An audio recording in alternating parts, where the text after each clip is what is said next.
तो आज की इस वीडियो में हम बढ़ते हैं सॉफ्टवेयर डेवलपमेंट लाइफ साइकिल के एक अगले फेज़ की तरफ, जो कि हो गया हमारा टेस्टिंग। तो ये टेस्टिंग ये भी सॉफ्टवेयर इंजीनियरिंग का एक एक बहुत से ज़्यादा मेजर कॉन्सेप्ट है। तो इसको समझते हैं। तो जैसे कि टेस्टिंग क्या होता है, तो टेस्टिंग ये होता है, अभी सपोज जैसे कि हमने इसके प्रीवियसली वीडियो में समझा था कि कोडिंग क्या होता है। अब हम जैसे कि सॉफ्टवेयर के लिए जब हम कोड डिज़ाइन करते हैं, तो वो कोड जैसे कि हम अपने रिक्वायरमेंट के हिसाब से कोड तो जैसे कि डेवलप कर लेते हैं, ताकि जो भी हमारा आउटपुट है आउटपुट आ जाता है। लेकिन उसमें काफ़ी ज़्यादा अकर्स हो जाता है, जिसको हमने एक्सपेक्ट नहीं किया होता है कि वो हमारे हमारे सॉफ्टवेयर में अकर हो। वो जो भी एरर्स है वो बिन बुलाए मेहमान की तरह आ जाते हैं हमारे हमारे प्रोग्राम में। और वो हमारे सॉफ्टवेयर को जैसे कि क्रैश कर देते हैं। तो उसको डील करने के लिए हम जैसे कि काफ़ी सारा जैसे कि इसमें टेस्टिंग मेथड्स है, वो टेस्टिंग मेथड्स को यूज़ करते हैं। उसमें जैसे कि हमारे पास जैसे कि काफ़ी ज़्यादा डिस्कशन में चलता रहता है। वो हो गया हमारा एक एक हो गया हमारा ब्लैक बॉक्स टेस्टिंग, और एक हो गया हमारा वाइट बॉक्स टेस्टिंग। तो जैसे कि इसको छोड़ के भी और जैसे काफ़ी सारे एक कम से कम एक 10 से 15 जैसे कि टेस्टिंग जैसे जैसे टेस्टिंग प्रोसेस होते हैं। जैसे कि लेकिन उसमें से जैसे कि मेजर दो ही है। तो इसको पहले समझ लेते हैं कि ये क्या होता है। तो जैसे कि ब्लैक बॉक्स टेस्टिंग, तो ब्लैक बॉक्स टेस्टिंग को हम और एक नाम से जानते हैं, जो कि हमारा हो गया फंक्शनल टेस्टिंग। तो और एक हो गया जैसे कि वाइट बॉक्स टेस्टिंग, जिसको हम स्ट्रक्चरल टेस्टिंग भी कहते हैं। तो जैसे कि ब्लैक बॉक्स टेस्टिंग, तो ब्लैक बॉक्स टेस्टिंग में क्या आता है, tester don't know have and having zero knowledge. मतलब जो भी हमारा ब्लैक बॉक्स टेस्टर रहेगा, जो भी इसको टेस्ट करने वाला, जो भी हमारा सर्टेन सॉफ्टवेयर को टेस्ट करने वाला, जो भी उसका टेस्टर रहेगा, वो टेस्टर को उस सॉफ्टवेयर के ऊपर बिल्कुल नॉलेज नहीं रहेगा। मतलब वो नॉन टेक्निकल बैकग्राउंड से रहेगा, सिर्फ खाली वो सॉफ्टवेयर को टेस्ट करने के लिए आया रहेगा। उसमें उसमें हम जैसे यूजर्स रहते हैं, जिसको बिल्कुल भी प्रोग्रामिंग के ऊपर नॉलेज नहीं रहता है। ओके, ब्लैक बॉक्स टेस्टिंग उस तरह से करते हैं। फिर फिर अगला आ जाता है हमारा वाइट बॉक्स टेस्टिंग। तो वाइट बॉक्स टेस्टिंग में क्या होता है, यहाँ पर tester have knowledge on internal concept. तो जो भी हमारा सॉफ्टवेयर को डिज़ाइन करने के लिए जो भी उसके इंटरनल कॉन्सेप्ट है, जो भी उसका कोडिंग हो गया, जो भी उसके अंदर के फंक्शनैलिटी, प्रोसेसिंग, डीएफडी जो भी सारे हैं, वो सारे के ऊपर वो कुछ ना कुछ वो टेक्निकल नॉलेज रहेगा हमारे टेस्टर के ऊपर। तो जब टेस्टर के ऊपर नॉलेज रहेगा, तो उसको हम वाइट बॉक्स टेस्टिंग कहेंगे, क्योंकि वो उसको टेस्ट करने वाला एक ऐसा टेस्टर है जिसको टेक्निकल नॉलेज है। एग्जाम्पल हमारा डेवलपर, तो जो जो उसको डेवलप करता है, वही अगर खुद उसको टेस्ट कर रहा है, तो फिर वो आएगा हमारा वाइट बॉक्स टेस्टिंग के अंदर। फिर उसके बाद आ जाते हैं हमारे यूनिट टेस्टिंग। तो यूनिट टेस्टिंग क्या होता है, testing individual units of module. तो जैसे कि एक सॉफ्टवेयर बना होता है काफ़ी सारे ऐसे मॉड्यूल्स के थ्रू। तो अगर हम इंडिविजुअली हर मॉड्यूल को अगर टेस्ट कर रहे हैं, इसके कंपैटिबल, सॉफ्टवेयर कंपैटिबल, कि ये जो भी मॉड्यूल्स है, ये मॉड्यूल्स इसके कंपैटिबली वर्क हो रहा है कि नहीं हो रहा है, इसको जानने के लिए अगर हम इसको यूनिटली टेस्ट कर रहे हैं, एक एक को टेस्ट कर रहे हैं, तो उसको हम कहते हैं यूनिट टेस्टिंग। तो ओके, फिर उसके बाद आ जाता है हमारा इंटीग्रेशनल टेस्टिंग। तो it's check whether the another module is compatible और नॉट। तो जैसे कि यही सॉफ्टवेयर है समझो। तो इसके जैसे कि मल्टीपल मॉड्यूल्स है, तो ये मॉड्यूल के अकॉर्डिंग इसमें कंपैटिबल है कि नहीं है, उसे हम चेक करने के लिए, ओके, उसे हम चेक करने के लिए, मतलब मतलब ये है, ये तो इसके थ्रू कंपैटिबल है, ये इसके थ्रू कंपैटिबल है, क्या ये दोनों के बीच में कुछ इंटीग्रेशनल कनेक्शन है कि नहीं है, उसे हम टेस्ट करते हैं बाय इंटीग्रेशनल टेस्टिंग। तो इसकी मदद से हम जो भी ये मॉडल्स के बीच में जो भी इंटरडिपेंडेंसी है, उसको हम चेक करेंगे, जिसको हम इंटीग्रेशनल टेस्टिंग कहते हैं। फिर उसके बाद आ जाता है हमारा सिस्टम टेस्टिंग।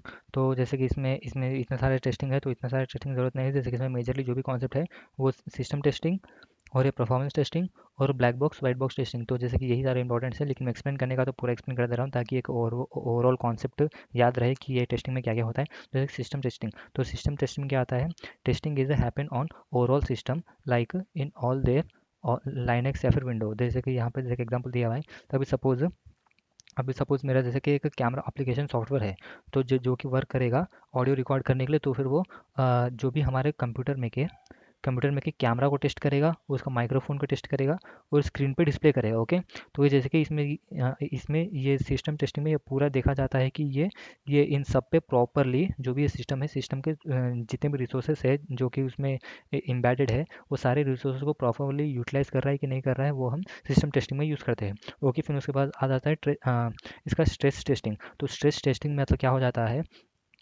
हु मस्ट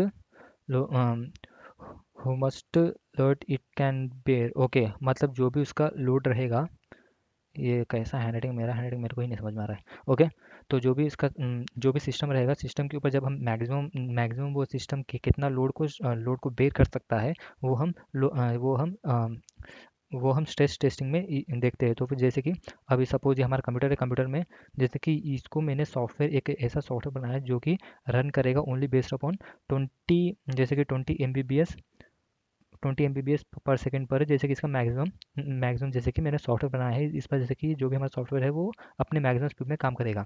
अब मैं इसको टेस्ट करूँगा क्या हो अगर मैं इसमें 40 MBPS पर सेकंड पर अगर मैं डाटा को ट्रांसफ़र करूँ, तो फिर ये तभी भी क्या मेरा सॉफ्टवेयर प्रॉपर्ली वर्किंग करेगा या नहीं करेगा, उसको हम टेस्ट करने के लिए स्ट्रेस टेस्टिंग में स्ट्रेस टेस्टिंग में हम इस तरह के एक्सपेरिमेंट करते हैं, ताकि उसका देखा जा सके कि वो कितना तक मैक्सिमम स्ट्रेस बेयर कर सकता है और कितने स्ट्रेस के बाद वो हॉल्ट कर जाएगा। ओके, फिर उसके बाद आ जाता है परफॉर्मेंस टेस्टिंग। तो performance testing effectiveness of the software to make sure that speed and efficient. तो फिर ओके, तो जो भी हमारा सॉफ्टवेयर है, सॉफ्टवेयर को एफिशिएंट है ये बताने के लिए उसके ऊपर जो भी टेस्ट किया जाता है, ताकि हम बता सकें कि जो भी उसका स्पीड है, एफिशिएंसी है, वो काफ़ी ज़्यादा हाई है, वो बताने के लिए हम परफॉर्मेंस टेस्टिंग करते हैं जो। ओके, तो इस टेस्टिंग में हमें उसका स्पीड एंड एफिशिएंसी मालूम पड़ जाता है। उसके बाद यूजेबिलिटी। यूजेबिलिटी मतलब यहाँ पर हम हमारा जो भी जीयूआई है, जीयूआई जो कि हमारा यूज़र से इंटरेक्ट करेगा, मतलब ग्राफिकल यूज़र इंटरफेस जो कि हमारे यूज़र से इंटरेक्ट करेगा, वो कितना एफिशिएंट है। ओके, वो कितना एफिशिएंट मतलब जितना एफिशिएंट रहेगा उतना हमारे यूज़र सॉफ्टवेयर से काफ़ी ज़्यादा इंटरेक्ट करेगा, काफ़ी ज़्यादा उस पर टाइम स्पेंड करेगा। तो वो यूजेबिलिटी, हाँ, यूजेबिलिटी को टेस्ट करने के लिए हम यूजेबिलिटी टेस्ट करते हैं। ओके, तो इसमें जैसे कि जीयूआई आ जाता है। फिर फिर इसमें नाइन्थ टेस्टिंग आ गया हमारा एक्सेप्टेंसी टेस्टिंग। तो कि ये होता है हमारे यूज़र के बेस पे। ओके, तो ये हमारे यूज़र करता है, यूज़र उसमें करके जैसे कि इसमें टाइप ऑफ इसका एक एग्जांपल दूँ तो जैसे कि फीडबैक का हो गया।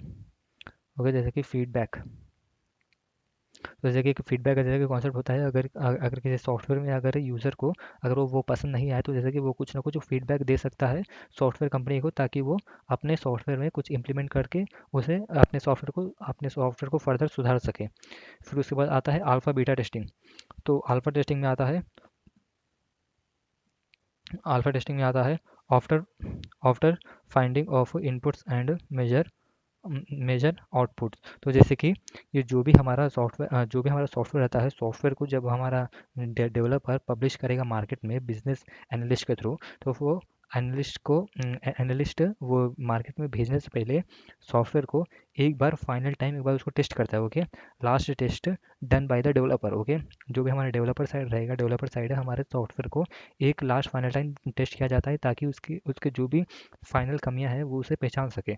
तो उसे अल्फा टेस्टिंग कहते हैं। बीटा टेस्टिंग मतलब जो उसके लॉन्च हो जाने के बाद जो सा टेस्टिंग होता है उसे बीटा टेस्टिंग कहते हैं। अभी जैसे कि इसका एक बेस्ट एग्जांपल दूँ तो जो भी हमारे व्हाट्सएप वाले हो गए, ये व्हाट्सएप वाले जैसे कि अपने काफ़ी सारे व्हाट्सएप में काफ़ी ज़्यादा जैसे कि फ़ीचर्स लाते हैं, जो कि वो फ़ीचर्स नॉर्मल व्हाट्सएप में पहले नहीं आता। जो भी उसके बीटा यूज़र्स को पहले आता है, मतलब जो भी उसका कुछ टेस्टिंग्स होता है वो यूज़र्स के थ्रू पहले ही टेस्ट कर लिया जाता है इन बीटा टेस्टिंग। तो जैसे कि ये इतने तरह के ये कुछ टेस्टिंग थे जो कि परफॉर्म किया जाते हैं ऑन सॉफ्टवेयर्स। फिर उसके बाद आ जाता है जो भी ये टेस्टिंग्स है, ये वेरिफिकेशन और वैलिडेशन पर वर्क होता है। मतलब जो भी इसमें जितने भी उसमें के कोड्स फंक्शनलिटीज है वो सारे वेरीफाइड होने चाहिए और वैलिड होने चाहिए। अभी सपोज ऐसा नहीं है कि वो जितने भी कोड्स है वो सारे वेरीफाइड है, मतलब वो कोई भी वेरीफाइड कोड को लाके सॉफ्टवेयर डाल देगा, नहीं, ऐसा नहीं है। वो वेरीफाइड होना चाहिए। ओके, मतलब इलीगल नहीं होना चाहिए, वेरीफाइड होना चाहिए और वैलिड होना चाहिए, मतलब जिसका हमें ज़रूरत है सिर्फ खाली वही कोड वो इस्तेमाल करे अपने सॉफ्टवेयर में, जो कि अंडर आता है हमारे वेरिफिकेशन एंड वैलिडेशन में। तो फिर ये थे कुछ टेस्टिंग्स और verification and validation for the software engineering. Thanks for watching.